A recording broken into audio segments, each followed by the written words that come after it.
particular, where we remember this writer again while talking about the odes. The Pindaric odes, what we mentioned long ago when we discussed about this Pindaric ode.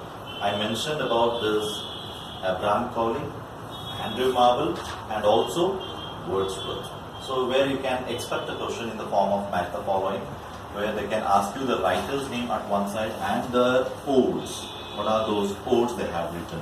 So you need to remember all the odes and the titles of it here, where it starts with the Pindar ode, with the Pindaric ode, and then you have this Horatian odes, and also you have this irregular, and then comes with this immortality ode.